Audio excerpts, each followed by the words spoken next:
Up next, we're going to talk to one woman who is using a modern-day fairy tale to bridge intergenerational gaps. Joining us now is Dr. Nicole Cutts. She's going to tell us how she's bridging generational gaps between senior citizens, elders, and millennials. All right, welcome to the show. Thank you. I want to jump right into this. You've actually written a book. Yes. Tell us about that.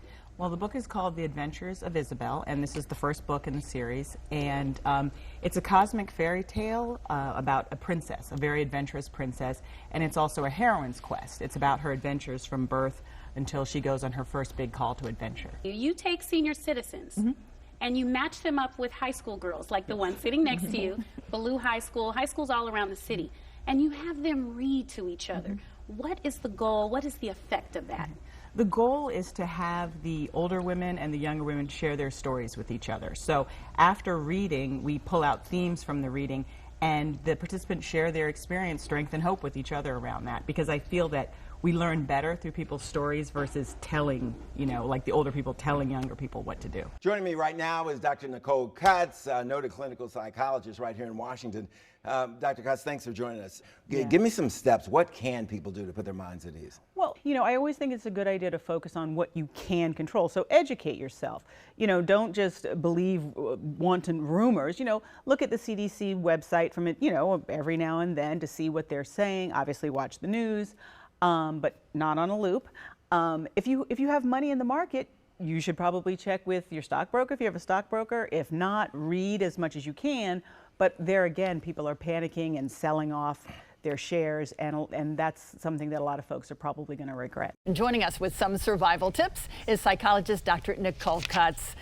Well, what I'm recommending to people is that they actually have a conversation about their expectations during this time.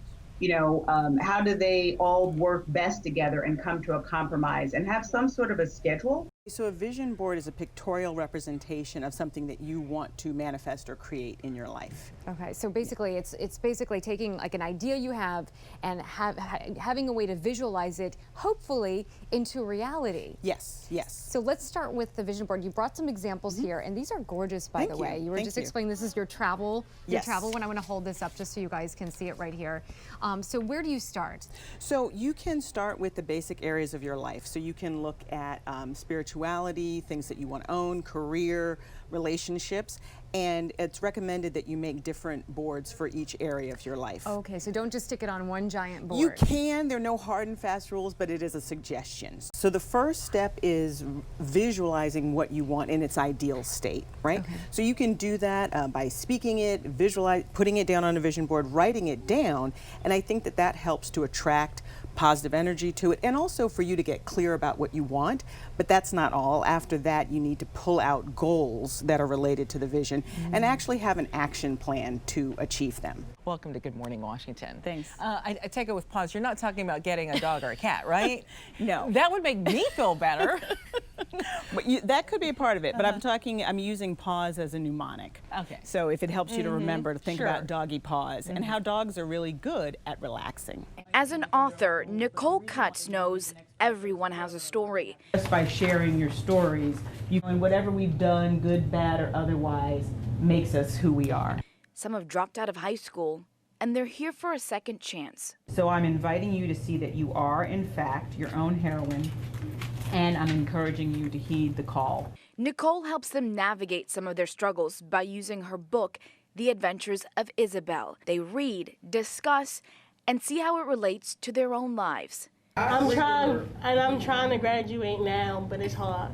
Then at the end of each year, the girls take the book to a senior home to share their stories there. And it's not about, you know, older people teaching younger people or younger people taking care of older people.